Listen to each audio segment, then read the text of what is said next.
Assalamualaikum warahmatullahi wabarakatuh. Selamat siang, salam sejahtera untuk kita semuanya. Om Swastiastu, Namo Buddhaya, salam kebajikan, salam. Hamdan wa syukran lillah, la haula wala quwata illa billah, amma ba'd. Bapak Rektor dan seluruh sivitas akademika UNES yang saya hormati, seluruh tamu undangan, BPJS. Itulah alasan kenapa para suami harus memperhatikan skincare untuk istri. Kenapa? Karena kecantikan sampai hari ini belum ditanggung BPJS. Belum ya Pak ya? Karena sekarang skincare itu merupakan kebutuhan pokok. Karena cantik itu dari 3 hal, dari sananya, dari dananya, dan dari skincare-nya. Kemarin saya tausiah dan doa di JCC bersama Presiden Jokowi, saya bilang, ada nggak kriteria suami jahat? Oh ada. Siapa itu suami jahat? Suami jahat adalah suami yang mampu beli rokok untuk dirinya, tetapi tidak mampu beli skincare untuk istrinya. Masih awal Pak, perempuan kita. Nanti di akhir kita bantai Pak. Dari Akmil, dari mana saja yang mungkin yang hadir yang saya hormati, serta seluruh pemirsa dan hadirin konser kebangsaan yang saya muliakan. Mohon izin, ada banyak tokoh agama di sini, ada biksu, ada pendeta, ada romo. Yang alhamdulillah saya terlahir dari awal memang ditakdirkan oleh Allah untuk hidup berdampingan dengan banyak orang, terutama berbeda agama dengan saya. Maka hari ini saya sangat gembira ketika Abah Lutfi hadir memberikan perintah kepada saya. Awalnya adalah merupakan perintah langsung dari Abah Lutfi untuk menduplikasi, untuk mengamplifikasi bagaimana kemudian ajaran-ajaran kebangsaan Habib Lutfi bisa disampaikan lebih masif untuk negara yang kita cintai. Maka bila teman membuatmu kecewa, bila pasangan membuatmu terluka, dan bila corona membuatmu menderita, yakinlah Gus Miftah hadir dengan membawa cinta. Santai saja Pak Rektor, cintaku sama Pak Rektor seperti air kencing di dalam kolam renang. Maksudnya apa? Wujudnya tidak nampak, tapi hangatnya bisa dirasakan.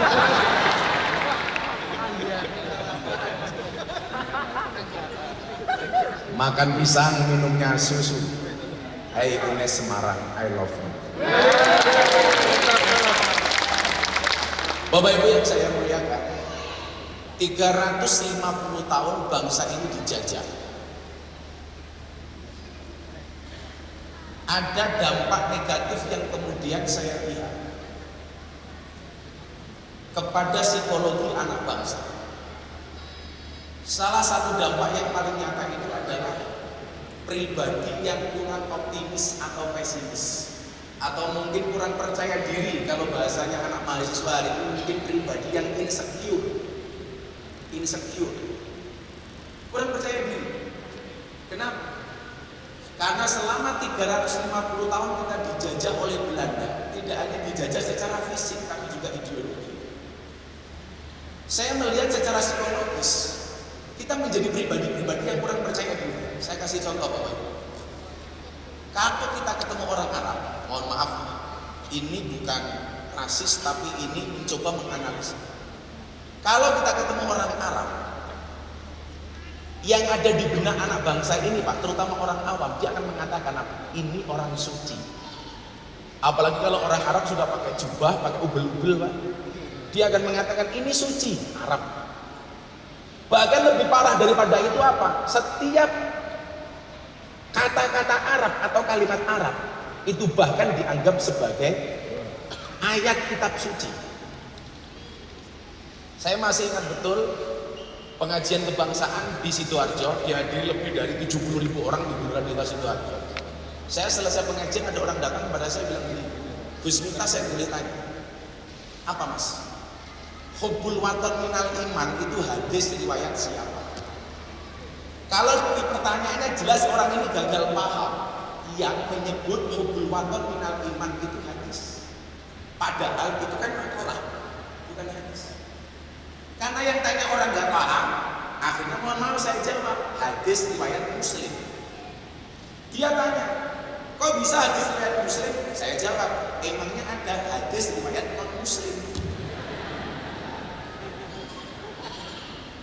Pertanyaan ini saya yakin karena berangkat dari orang yang gagal paham. Lagi, satu ketika saya dicurhati sama salah satu jamaah pengajian saya dari kalangan artis. Dari yang bedanya saya dengan Pak Fatur Rahman itu, beliau ngurusi mahasiswa, saya ngurusi artis. Jadi saya punya pengajian bulanan di Jakarta, isinya khusus artis. Ada artis idolanya Pak Fatur Rahman, Lucita Luna.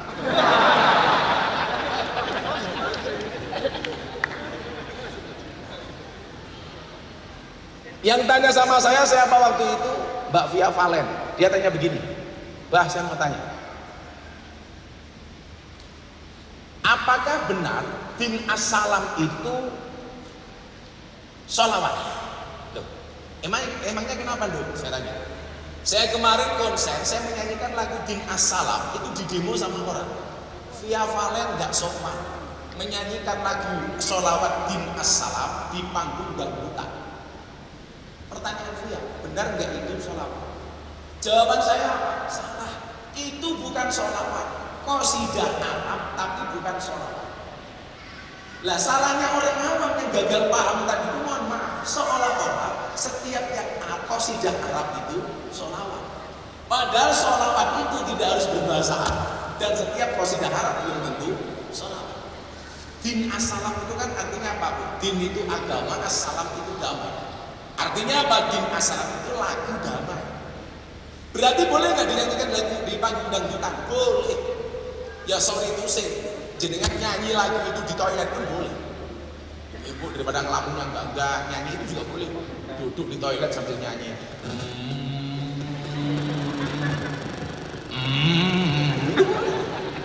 Illahadil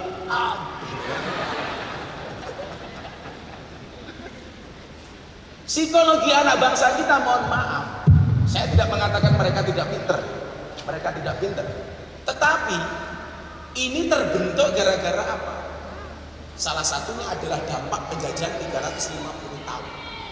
Sehingga ketika melihat orang Arab seperti itu, wah ini suci, ini keren. Makanya mohon saya, Habib itu sosok yang mulia, sosok yang harus dihormati.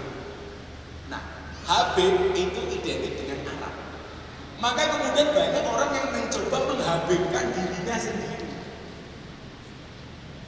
Karena apa? Karena mereka tahu bahwa bangsa ini dengan orang Arab pandangannya seperti itu. Satu, kalau melihat orang Arab seolah dianggap suci. Kalau ketemu dengan orang Cina, Pak, mohon maaf, secara psikologis orang kita mengatakan apa? Ini kaya. Padahal tidak semua orang kaya, orang Cina itu kaya. Coba kalau kita ke Kalimantan, Pak, orang Cina biasa jualan gorengan, ngamen di pinggir jalan dan lain sebagainya. Tapi psikologis kita mengatakan ini kaya. Sehingga ya mohon maaf, orang-orang bank sendiri juga nggak fair. Kalau ada orang Jawa masuk ke bank mau pinjam, persyaratannya begitu susahnya. Tapi begitu melihat kawan-kawan kita dari Cina tanpa babi put tanda tangan. Kenapa? Orang banknya sendiri stigmanya adalah kalau Cina pasti kaya. Coba ibu yang biasa ngutang, ya kan? Yang biasa memasukkan sertifikatnya dan SK-nya ke bank. Kalau PNS gampang ya Pak Rektor, karena ada jaminan. Coba kalau masyarakat biasa. Kemudian yang ketiga, kalau ketemu dengan orang bule, mindset kita apa? Ini orang pintar. Padahal bule yang goblok juga banyak. Juga banyak. Tapi kalau kita melihat mereka, kenapa kita nggak percaya diri? Nggak percaya diri. Maka disinilah kemudian dibutuhkan wawasan untuk membangun optimisme anak bangsa, bahwa bangsa ini bangsa yang besar, bahwa bangsa ini bangsa yang seksi. Kalau kita lihat dari kacamata apapun. Nah, kelemahan-kelemahan inilah yang kemudian hari ini mencoba orang-orang pengen kembali menjajah bangsa ini dengan pemahaman-pemahaman seperti itu. Padahal setelah kita merdeka kemudian bangsa ini menjadi bangsa yang bersatu. Yang kalau kita lihat secara teori, kemungkinan kita untuk bersatu itu susah dibandingkan dengan bangsa Arab, dibandingkan dengan bangsa Eropa. Coba kita lihat begini Bapak Ibu. Arab itu kan bangsanya cuma satu, namanya bangsa Arab. Mereka dipersatukan dengan satu bahasa, namanya bahasa Arab. Tetapi mereka tidak bisa menjadi bangsa yang satu, tidak bisa menjadi negara yang satu. Bangsanya satu, dipersatukan dengan bahasa yang satu, tetapi mereka nggak bisa bersatu. Makanya satu bangsa Arab itu berdiri di atas banyak negara, walaupun mereka punya kesamaan satu bahasa, namanya bahasa Arab. Kalau kemudian kita lihat Eropa, sama Pak kasus. Bangsanya namanya Euro. Mereka dipersatukan dengan satu bahasa yang sama, namanya bahasa Inggris. Tetapi nyatanya mereka tidak bisa bersatu di atas satu negara. Artinya apa? Satu bangsa berdiri di atas banyak negara. Kita kemudian tarik dengan Indonesia. Bagaimana dengan Indonesia? Sebaliknya, kalau Arab bangsanya satu, kalau Eropa bangsanya satu, Indonesia bangsanya banyak, tapi luar biasanya apa? Bisa berdiri di atas satu negara yang sama, yaitu Indonesia. Coba kita lihat. Sebelum Ramadan, Pak Rektor, saya dipanggil sama Abah Lutfi. Waktu itu rame-ramenya tentang ibu kota Kalimantan, ibu kota Nusantara, ibu kota yang pindah dari Jakarta ke Kalimantan. Yang sampai waktu itu ada yang menggunakan ujaran kebencian. Kenapa ibu kota dipindah ke tempat buangan jin, demi setan, iblis? Masih ingat Bapak Ibu ya? Saya ditanya sama wartawan, Gus, bagaimana pendapat Gus Miftah? Ibu kota pindah ke Kalimantan. Saya jawab, gak masalah ibu kota pindah ke Kalimantan, asalkan kamu tidak kembali ke Kalimantan. Pak Rektor tahu kenapa move on itu berat? Move on itu berat Pak, karena dari SD sampai perguruan tinggi yang dipelajari hanya mengingat dan menghafal, bukan melupakan.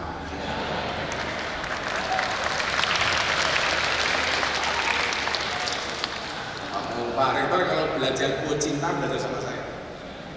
Move on itu pilihan, gagal move on itu cobaan, pura-pura move on pencitraan.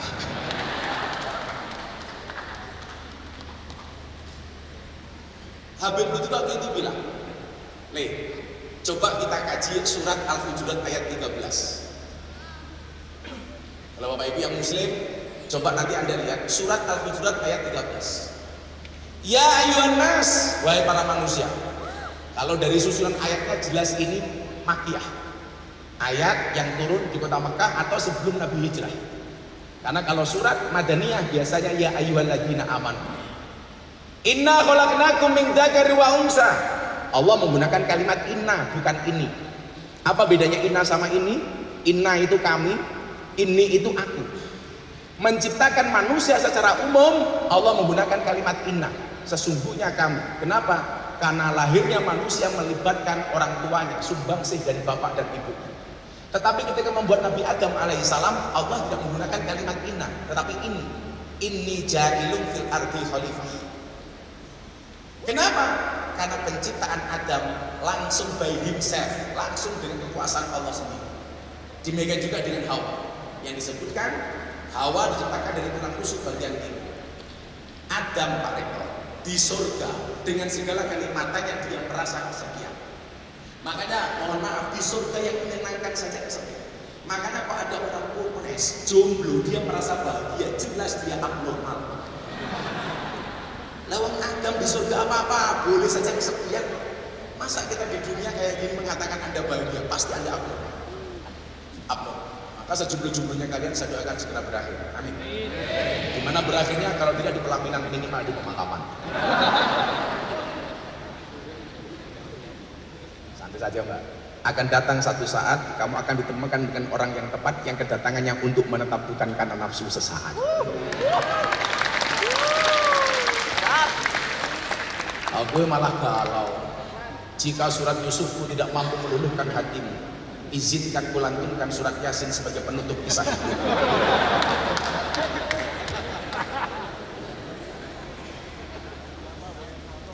Makanya kan saya menjadikan Master of World Pak. Saya itu 3 bulan yang lalu mendapatkan 3 penghargaan dari Leprin dalam 3 kategori. Yang pertama, lelang belangkon termahal sedunia. Muktamar NU di Lampung, saya jual salah satu belangkon saya yang saya pakai 5 tahun. Saya buat harga 90.000. Saya lelang, saya sumbangkan untuk NU laku berapa Pak? 900 juta. Jadi belangkon saya laku 900 juta. Nah ini belangkon saya model baru, ada Garuda merah, ada Garuda, ada merah putih di sini. Kemudian yang kedua, saya dapat penghargaan sebagai dai yang paling konsisten pengajian di lokalisasi dan klub malam 22 tahun. Saya bilang sama Pak Rektor, tolong Anda jangan ikut, karena kalau Anda ikut bahaya, mau berangkat nggak mau pulang. Saya istiqomah Pak 22 tahun. Istiqomah itu pasti berat, karena kalau ringan namanya istirahat. Yang ketiga, saya dapat penghargaan sebagai selebriti yang paling banyak wajahnya dilukis di bokong truk. Ada 300 lebih truk, itu bokong truknya dilukis gambar saya. Yang paling menyedihkan satu, mobil tangki sedot WC. Itu ada gambarnya Gus Miftah dan quote-nya nggak asik Pak. Bokongmu adalah rezeki. Lah ternyata Bapak Ibu, gambar saya itu banyak di bokong truk itu karena banyaknya quote yang saya ciptakan. Contoh kayak dulu amalan-amalan kita seperti tahlilan, sholawatan dan lain sebagainya dibid'ah-bid'ahkan, diharam-haramkan. Saya buat quote, cukup Rokib dan Atid yang menilai amalku, cangkemmu rausah melu. Saya suka aja. Dulu dikit-dikit demo ke Jakarta, dikit-dikit di Monas, aksi bila ini demo, aksi bila ini demo, saya juga buat. Kalau cara saya tidak seperti itu. Aksi bila tauhid, tahlilan.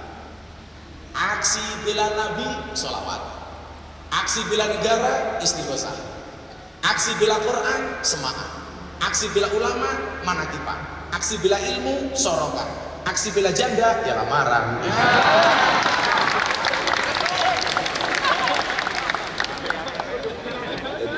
Uripin jenengan itu aja sepanen gitu. Santai saja. Santai saja. Karena hidup ini indah bila disertai dengan janda dan kaum.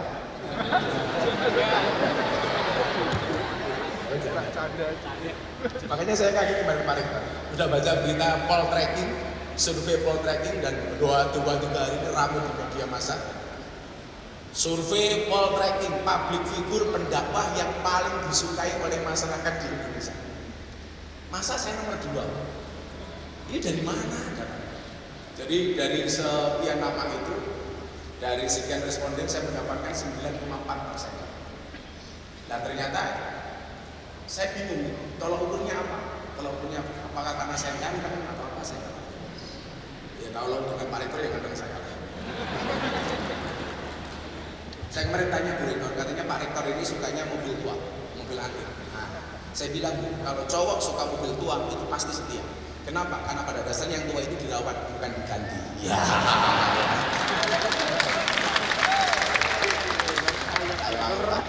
Abah rawuh, Abah rawuh. Abah sudah rawuh. Tayo aku saja. Karena kesuksesan seorang suami pasti berangkat dari doa seorang istri, betul? Itu artinya semakin banyak istri, semakin banyak yang mendoakan. Jangan tepuk tangan dulu, Bu.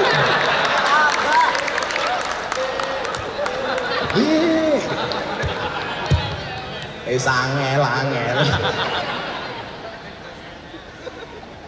Coba kita slow dulu sebelum ayat Al-Hujurat tadi. Bu, dalam Al-Quran itu ada 4 macam tipe keluarga.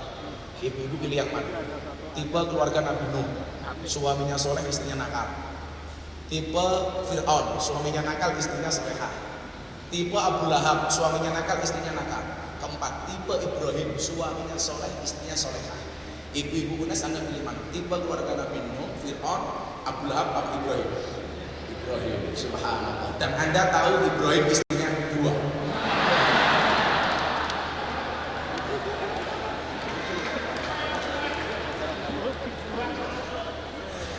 Kata Bu Rektor, ras itu Ibrahim, Fir'aun, ora apa-apa.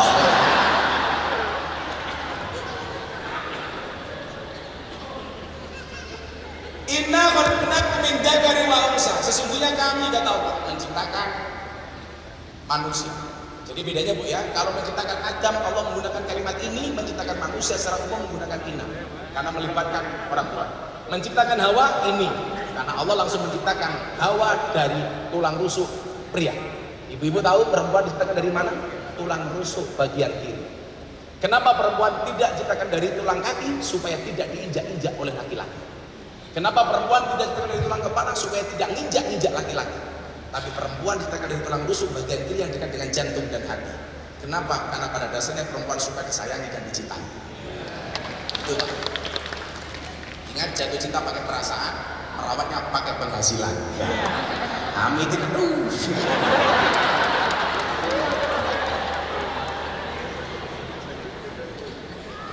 Oke, tinggal. Minda dari bangsa. Nah, jenis yang diciptakan oleh Allah ada dua, laki-laki dan perempuan. Makanya kenapa kemarin postingnya Mas Deddy Corbuzier soal LGBT rame, karena dianggap mengkampanyekan LGBT. Saya datang sebagai sahabat, saya nasihati, alhamdulillah di take down. Saya bilang sama Deddy, kamu take down. Kenapa? Ini sensitif. Saya bisa menerima perbedaan agama, saya bisa menerima perbedaan ormas, tetapi saya tidak bisa menerima penyimpangan. Makanya sempat ramai Bu, ketika Dorce Gamalama wasiat, saya pengen dimatikan, dikebumikan dalam keadaan laki-laki. Wartawan tanya sama saya, bagaimana Gus? Tidak bisa. An-nasu yamutuna ala ma'asu. Manusia itu dihidupkan sebagaimana, dimatikan sebagaimana dia dihidupkan. Dorce laki-laki. Buktinya apa? Nama KTP-nya adalah Dedi Yuliardi Asgadi. Maka dia harus dimatikan atau dikebumikan dalam keadaan laki-laki. Emangnya beda Gus, laki-laki dan perempuan? Beda. Dari cara sholat saja beda, isim domirnya. Kalau laki-laki meninggal, hadal mayit, hadal. Kalau perempuan, hadi. Kain kafannya lebih tebal laki-laki atau perempuan Bu? Perempuan. Kain kafan perempuan lebih tebal dibandingkan laki-laki. Itulah Pak Rektor. Perempuan itu sudah mati pun masih boros Pak. Lebih tebal. Mulai kita bantai.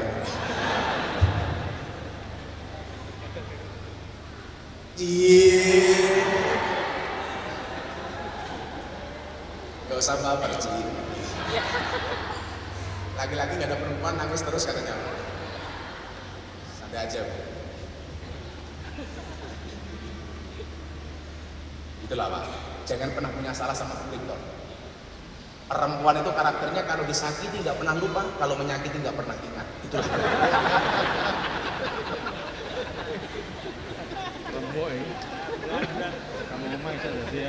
Betul Bu. Dan perempuan itu ahli sejarah. Maka sekali ada punya salah sama istri seumur hidup ingat terus. Bahaya. Makanya Pak Rektor kalau saya kangen sama Abah Lutfi, gak ragu meneh. Bah, kalau saya nikah lagi bah, saya pengen nyari istri Arab bah. Nah, kenapa Le? Jadi kalau istri Arab saya marah selasa mendengarkan tartil Quran. Karena sadaqallahu aladzim.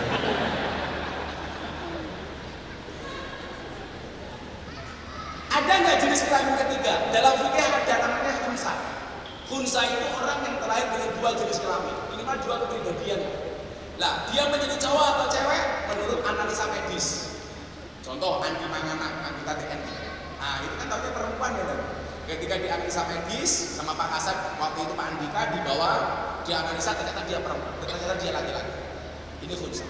Lah, kalau banci itu mohon maaf itu bukan khunsa, tapi makhluk jadi-jadian.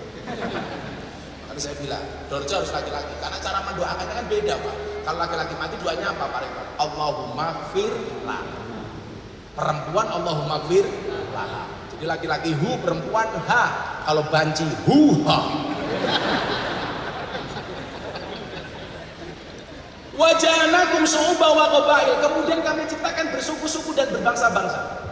Apa dawuhnya Abah Lutfi? Bagaimana kemudian ayat ini tidak cocok dengan Indonesia? Sangat cocok. Kalau kemudian ngomong suku dan bangsa-bangsa, bersuku-suku dan berbangsa, ada berapa suku yang kita miliki Bapak Ibu? Lebih dari 1.400 suku bangsa. Poin yang dibahas oleh Abah Lutfi bukan itu.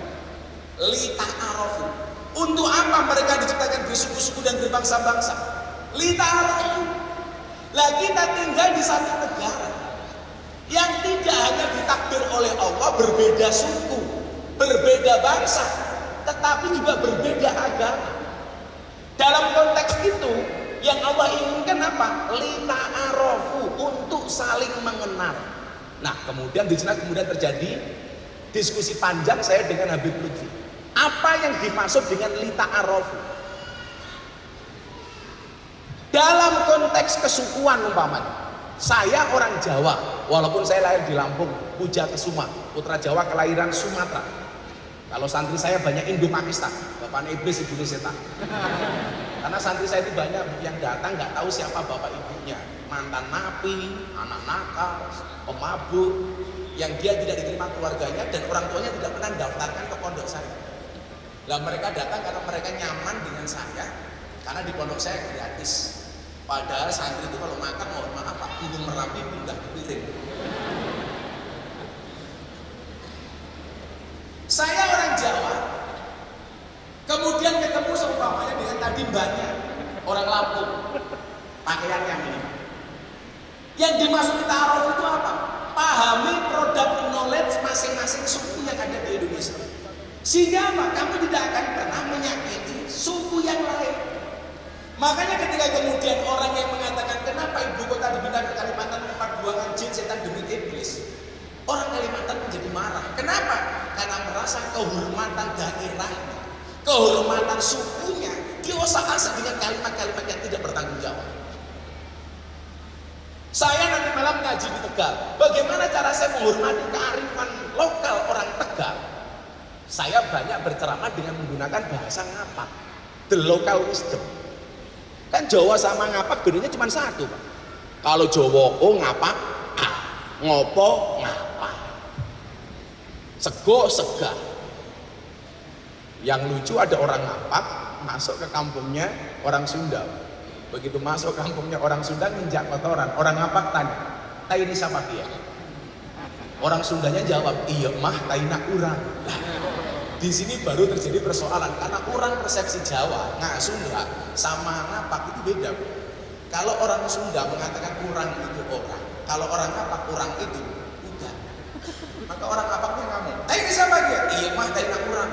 Orang ngapaknya langsung teriak, inyong ra percaya, masa taina urang begini sekian.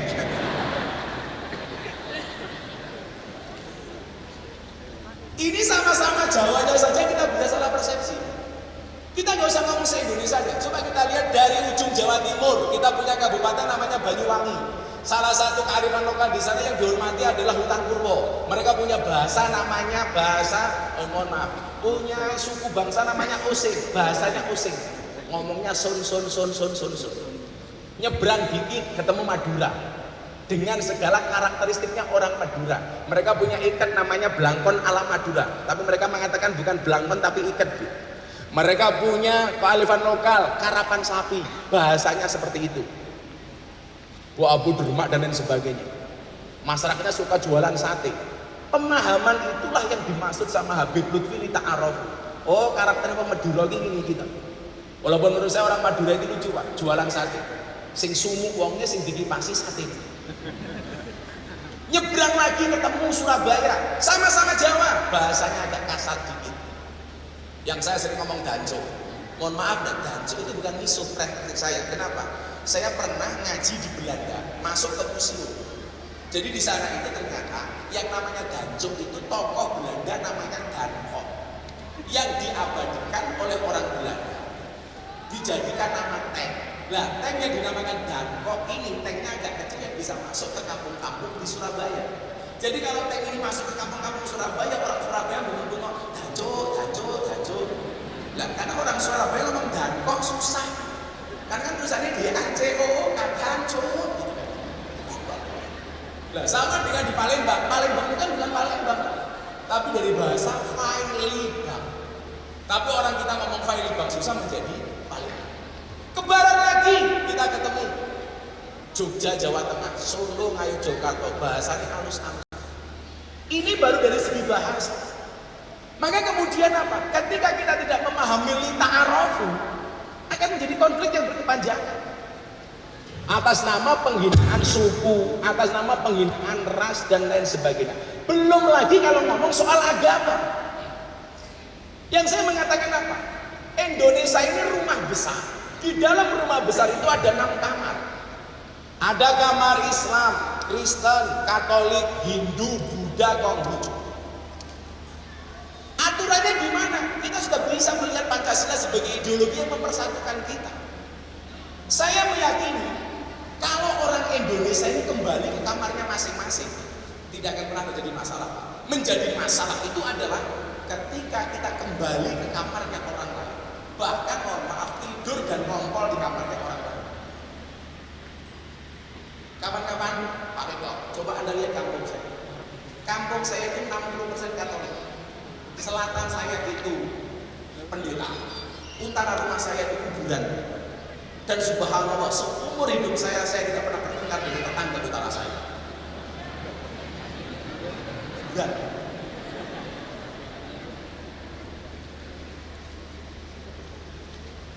ya sudah, kita kembali ke kamarnya masing-masing. Saya Islam, jenengan Islam, ayo kembali ke kamar. Ada teman kita biksu Buddha, ayo kembali ke kamarnya masing-masing.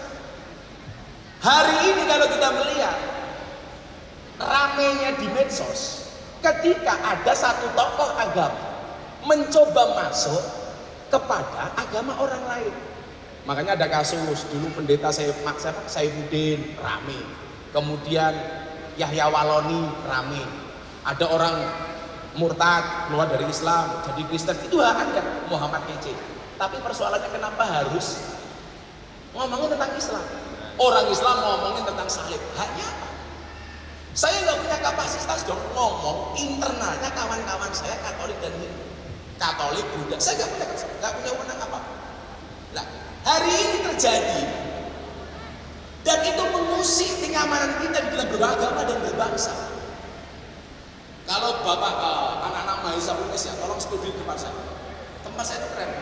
Kalau ada orang Katolik meninggal, mereka sembahyangan. Yang Muslim hadir di belakang. Begitu mereka selesai sembahyangan, makan bareng. Orang Islam gabung makan bareng. Islam tahlilan, ada orang mati Pak, kita tahlilan. Orang-orang Katolik di belakang. Begitu selesai kita makan bareng. Natal tiba, orang Islam masak. Hasil masakannya itu dibagi kepada seluruh masyarakat yang ada di desa itu, baik yang Kristen, Katolik, Hindu, yang lain sebagainya. Begitu Idul Fitri datang, yang masak kawan-kawan Katolik, hasil masakannya dibagi ke seluruh masyarakat kampung. Apa nggak indah seperti ini? Ini yang harus kita buat. Jadi kalau kita hari ini kamarnya beda-beda, yang perlu kita lakukan satu, ayo membuat ruang tamu bareng. Sehingga kalau mau ketemu dengan orang lain, nggak usah masuk ke kamarnya orang lain, tapi ketemunya di mana Pak? Di ruang tamu. Ayo, aku pengen ketemu karo kancaku biksu. Ini bro, ngobrol. Saya mau ketemu dengan teman saya Romo. Ayo bro, ngobrol. Kayak dulu cerita Gus Dur, naik pesawat, jejer sama Romo. Pramugari datang, bawa wine. Ah, Romonya kan minum, pastinya minum. Gus Dur disuruh minum. Cerita Gus Dur, kiainya disuruh minum. Sorry Pak Pastor, dalam agama kami alkohol wine diharamkan. Pastornya bilang, enak-enak kok diharamkan kiai. Begitu turun dari pesawat, kiainya dijemput istrinya 4. Pastornya nggak ada yang jemput. Akhirnya kiainya bilang, Pastor, kok istrinya nggak jemput? Sorry Pak Kiai, dalam agama kami istri diharamkan.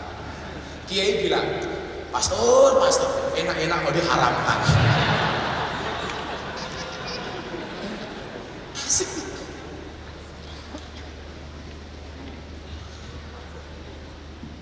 Kenapa hari ini ruang publik beragama itu menjadi menakutkan Pak? Kalau dulu zaman Presiden Gus Dur itu, mohon maaf, kita melihat masa lalu, beragama itu asik, bukan beban. Bahwa agama itu solusi, bukan problem. Sehingga kita ketemu dengan umat agama lain pun nyantai. Di depan pondok saya itu Pak, itu ada kolam ikan. Teman saya pendeta timur, Gus, aku tak mancing kolammu. Mas ini Pak pendeta. Akhirnya begitu sana kebetulan melewati comberan air. Nah, dia kurang ajar bilang sama saya, Gus, kaki korengan. Terus saya nggak boleh kena air. Terus aku digendong. Akhirnya tak gendong. Begitu tak gendong dia bilang, baru hari ini ada pendeta bisa naik haji. Oh awas Pak. Begitu sampai kolam, saya taruh langsung pendeta tak lempar ke air Pak. Biur. Gus, kenapa saya dilempar ke air? Mohon maaf pendeta, baru hari ini ada pendeta dibaptis sama Pak Haji. Nah, ruang-ruang publik seperti ini yang harus kita ciptakan hari ini. Tanpa harus masuk ke wilayah agama orang lain. Maka kenapa Al-Quran mengatakan wala tasubbul ladina yad'una min dunillah fayasubbullah adwam bighairi ilm. Jangan sekali-kali kamu menghina sesembahan selain Allah, maka mereka berpotensi menghina sesembahan kamu tanpa ilmu. Kalau dulu Nabi Muhammad mengatakan apa? Jangan jadi anak yang menghina bapaknya sendiri. Ketika Nabi ditanya, apa? Memang ada Nabi, anak kok menghina bapaknya sendiri? Jawabannya ada. Siapa? Seorang anak yang menghina bapaknya orang lain, maka orang lain berpotensi menghina bapaknya sendiri. Artinya apa? Kalau kamu pengen agamamu tidak dihina oleh orang, ya kamu jangan menghina agama orang lain. Kalau kamu pengen Tuhanmu tidak dihina, ya sudah. Toh dalam persoalan iman, ini mohon maaf teman-teman saya dari agama lain, Pak. Demi Allah, saya tidak pernah ngajak seorang Deddy Corbuzier untuk pindah menjadi orang Islam. Haram bagi saya. Sama ini saya bilang, Pak Rektor itu orang baik, tolong jangan dikubur sebelum mati.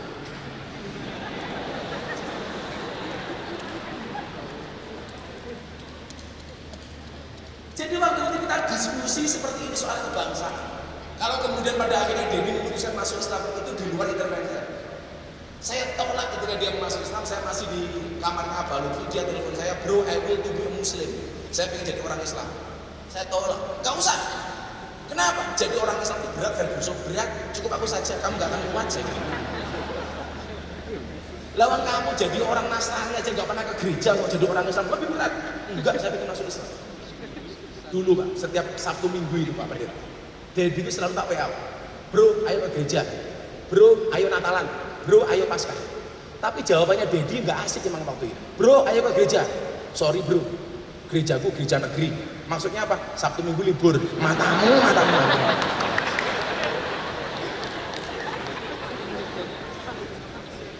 Sabtu Minggu libur.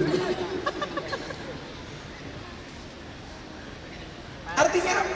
Soal iman saja Allah mengatakan dalam Al-Quran, faman sya'a falyu'min, faman sya'a falyakfur. Yang mau beriman, beriman. Enggak juga silakan kata Allah. Begitu sudah punya pilihan agama masing-masing, konsep yang dibuat toleransinya apa? Lakum dinukum waliyadin. Untukmu agamamu dan untukku agamamu.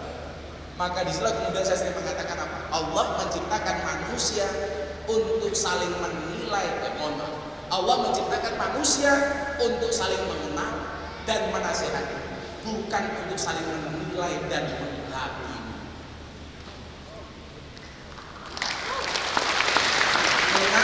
Menasihati, bukan saling menilai dan menghakimi, menilai dan menghakimi. Lucunya apa? Kalau itu makanya dunia malam saya bilang, kita sering menjadi hakim dan jaksa bagi kesalahan orang lain, tetapi menjadi pengacara bagi kesalahan kita sendiri.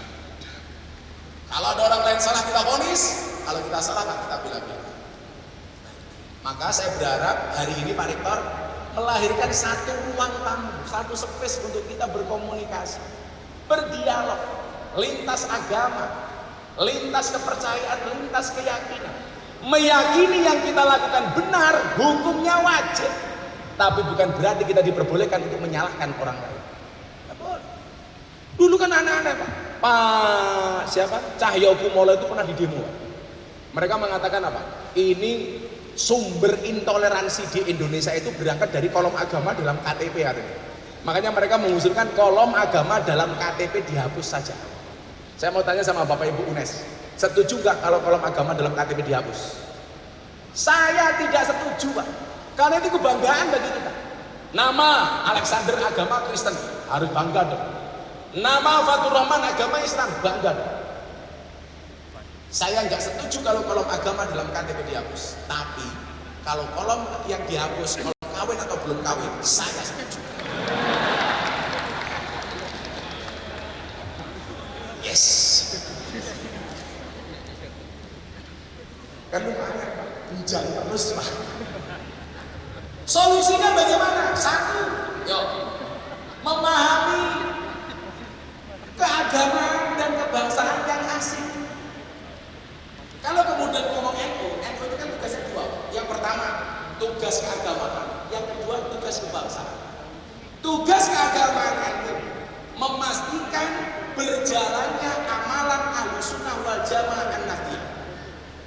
Yang kedua, menjaga dan memastikan keberlangsungan negara kesatuan Republik Indonesia. Makanya kemudian yang saya cari apa? Yang saya lakukan adalah bagaimana kemudian memahami berbangsa dan beragama ini yang asik dan happy.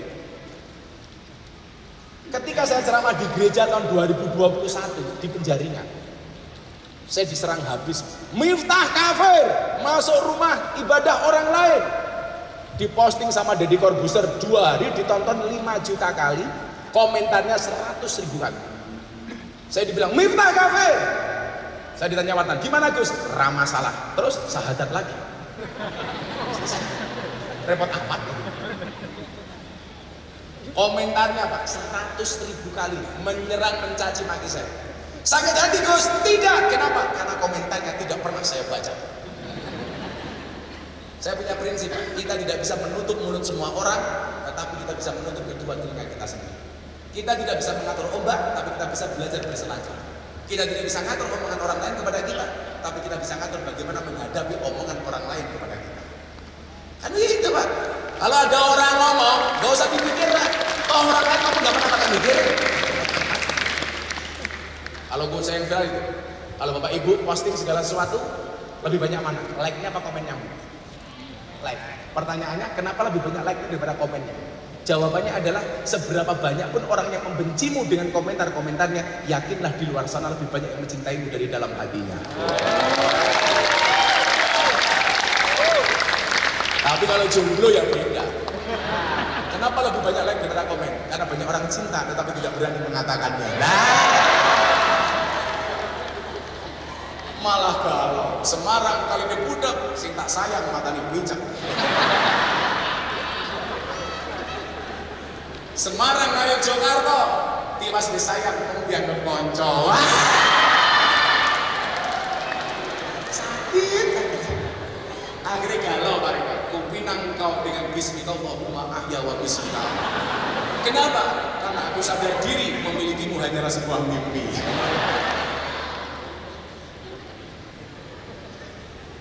Solusinya wawasan kebangsaan yang benar, menumbuhkan semangat beragama dan berbangsa yang baik dan benar. Saya sering mengatakan, mohon maaf kalau diingat, berulang kali ini sempat trending Twitter nomor 1. Orang yang salah pergaulan lebih gampang dinasehati daripada yang salah milih pengajian. Kalau salah milih pengajian, dikit-dikit dibilang kafir, sesat, neraka. Bu, saya itu 22 tahun, saya juga terlibat di penutupan Sunan Kuning, karena saya juga pengajian di Sunan Kuning. Makanya di mana ada lokalisasi pasti saya datang, karena saya hadir untuk mereka. Saya bilang, jangan pernah menghina pendosa seolah-olah kamu tidak pernah berbuat dosa. Jangan pernah menghina pendosa seolah-olah kamu tidak pernah berbuat dosa. Karena pada akhirnya surga itu akan ditempati oleh ahli maksiat yang mau bertobat, bukan orang yang sok suci namun pada akhirnya tersesat. Tapi mereka lebih gampang dinasihati. Dulu rame-ramenya surga Jakarta lantai 6, Alexis. Saya masuk. Begitu masuk, wow. Ibu-ibu tak nasihati. Cowok itu kalau lihat cewek cantik di jalan dia akan teriak, wow. Pulang lihat istrinya, weh.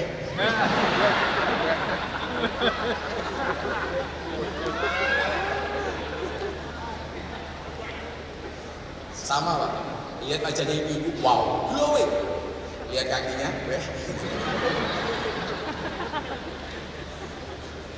Buah gelinding, buah pisang, wajahnya glowing, kakinya belang-belang.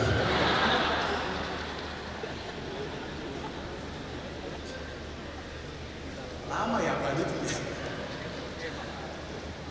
Orang yang salah pergaulan kayak apa Pak? Saya bisa masuk. Tapi kalau sudah salah ideologi Pak, salah milih pengajian, waduh Pak, repot. Semua orang dibilang kafir, semua orang dianggap salah. Kayak ada artis baru mustad, gak ada dalilnya membacakan Fatihah untuk orang mati. Ya Allah, baru belajar, sudah berani membuat fatwa haram membacakan Fatihah untuk orang mati. Ini karena salah milih pengajian. Masih ingat satu artis yang kemudian atas nama hijrah Dia mengatakan apa? Haram melakukan maulid Nabi. Bahkan masang nama Allah dan Muhammad di pejat kaligrafi itu haram. Apalagi kalau dipasang secara sejajar. Karena seolah-olah menyamakan Allah dengan Nabi Muhammad.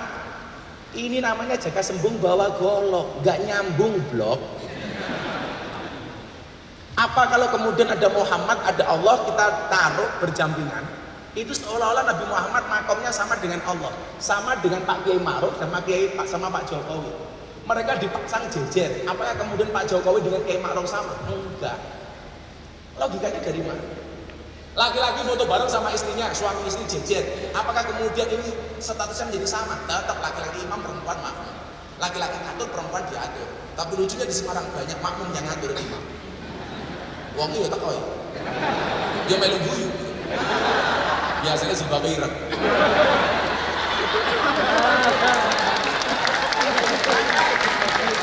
Yang jilbabnya merah insya Allah lebih parah.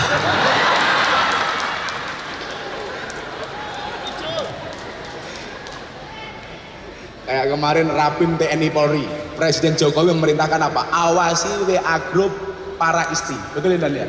Tolong TNI Polri awasi WA grup para istri, jangan sampai terpapar ustadz radikal. Saya bilang, ini perintahnya bagus, tapi pertanyaannya, emangnya berani suami ngawasi HP-nya istri?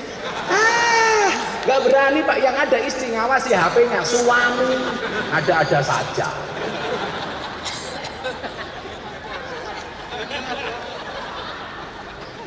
Oh itu dilawan. Sak gagal-gagal wakil gubernur Lemhanas semama. Neng kantor gagah. Neng omah ketemu bojone ya ki. Aku hoo Pak Podo. Coba ibu-ibu nanti tolong dicek HP suami. Namamu di dalam kontak HP suamimu siapa? Jadi saya di Belanda Pak, sama teman pengusaha kaya. Gus, aku mau ke toilet, tolong nitip HP. Begitu dia ke toilet, HP-nya bunyi ada incoming call. Siapa Pak? Security. Saya batin. Ini kan bos besar, nggak mungkin satpam berani langsung telepon ke dia. Begitu dia keluar dari kamar, saya tanya dari toilet, bro, mana telepon? Siapa Gus? Security. Kuwi bojo.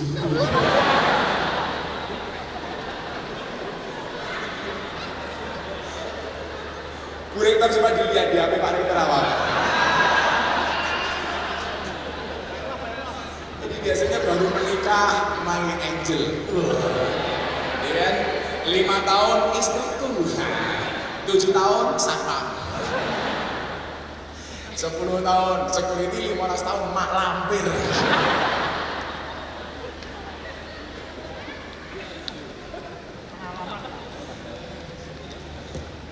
Pemahaman kepada agamanya yang benar, jangan sampai pilih. Kemudian apa? Menumbuhkan rasa cinta kepada bangsa ini melalui apa? Pemahaman sejarah yang benar nggak? Kita itu hari ini dituntut untuk mencintai negara, tapi nggak ada pendidikan soal kebangsaan, Pak. Coba Pak Rektor lihat. Dulu kalau kita sekolah dan SD kita masuk Pancasila ada, pendidikan sejarah perjuangan bangsa. Wajib menghafalkan lagu-lagu kebangsaan ya Bu ya.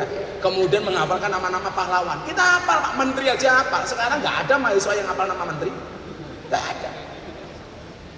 Coba dulu. Gonta ganti mulu adanya. Kalau besok saya jadi presiden, Pak Rektor Pak angkat jadi menteri. Menteri Negara Urusan Khusus. Disingkat Menrakus. Kalau sekarang maka dulu kita dari SD masuk SMP ada apa Bu? Penataran P4. Ya kan? SMP masuk SMA penataran P4. Kuliah masih ada penataran P4. Sekarang mana? Anak-anak sekarang sudah nggak kenal lagi dengan Cuk Yadin. Nggak tahu, tahunya Cuk Mini, Cuk Tete, Cuk Ari. Dulu saya itu kalau diperintahkan guru saya, tolong di kamar, di rumah kalian pasang gambar-gambar pahlawan. Sekarang enggak. Jangankan mahasiswamu, gedungmu lho ora ono belas iki lho. Ora ono belas. Pak Rektor, ora ono iki lho gambar pahlawan menarakan belas.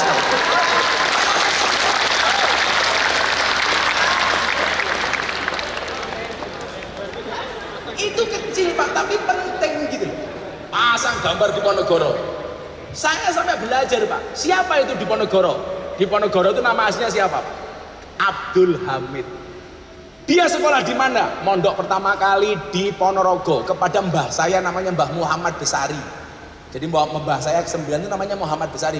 Muhammad Besari bin Anom Besari bin Abdullah Mursad bin Raden Demang bin Pangeran Benang bin Ratu Jekulo dan seterusnya.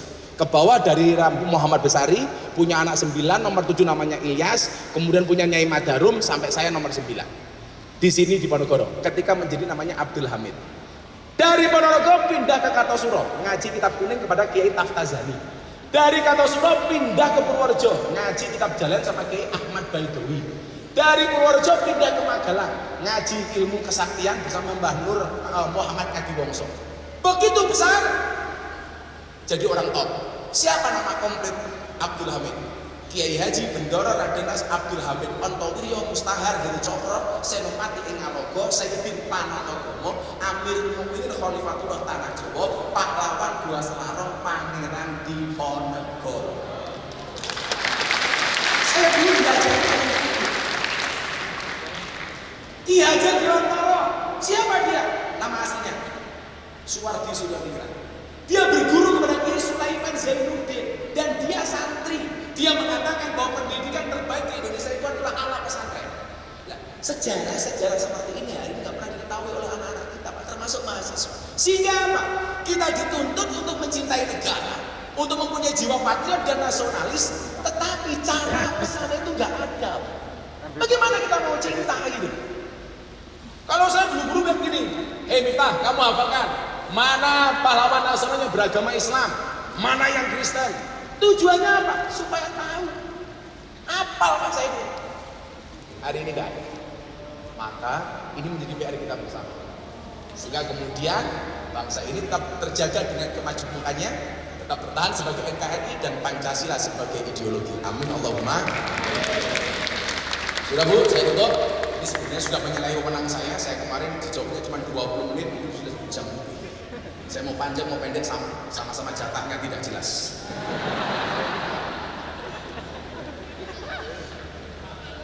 Bangsa Indonesia adalah rumah besar yang menaungi siapa saja, tak pandang perbedaan yang ada. Di bangsa ini perbedaan akan merekatkan, bukan meretakkan. Perbedaan menjadi alasan untuk saling mengisi, bukan memusuhi. Perbedaan jadi alasan untuk bersanding, bukan bertanding. Kita bersanding untuk memberi manfaat yang sebesar-besarnya. Kita bersanding untuk membawa pencerahan. Kita bersanding untuk memberdayakan. Karena dalam bingkai kebaikan, kita semua sama. Dalam bingkai kebangsaan, kita semua setara. Toleransi menjadi sulit ketika orang lupa bahwa beragama itu untuk mengatur diri sendiri, bukan mengatur orang lain. Banyak orang yang beragama yang bahkan belum menggenapi pelaksanaan nilai agama untuk dirinya sendiri, tapi sibuk mengurusi perilaku orang lain. Caramu melakukan sesuatu bukanlah satu-satunya cara. Hargailah cara pandang orang lain. Kamu mungkin benar, tetapi mereka juga tidak salah. Pentingkan introspeksi, bukan interpretasi. Mawas diri, bukan harga diri. Toleransi, bukan arogansi. Amarah, bukan amanah, bukan amarah. Meminta maaf, bukan meminta perhatian. Jika Tuhan memberiku cinta dengan dibungkus agama, maka akan aku jaga agamaku tanpa menyakiti agama orang lain. Dan jika Tuhan memberiku rasa yang dibalut dengan toleransi, maka akan kuhargai pendapat orang lain. Jika masih ada yang mempermasalahkan dua hal itu, dia adalah manusia amatiran. Tidak ada yang salah dengan perbedaan. Yang bermasalah adalah keegoisan kita dalam memandang perbedaan. Terima kasih UNES yang telah menginisiasi acara ini. Mudah-mudahan bisa berkembang ke seluruh kampus yang ada di Indonesia. Akhirnya Bapak Ibu, kalau kita lihat kenapa kaca mobil bagian depan pasti lebih besar daripada kaca spion. Jawabannya adalah karena masa depan bangsa Indonesia jauh lebih besar daripada masa lalunya. Terima kasih, salam toleransi. Assalamualaikum warahmatullahi wabarakatuh.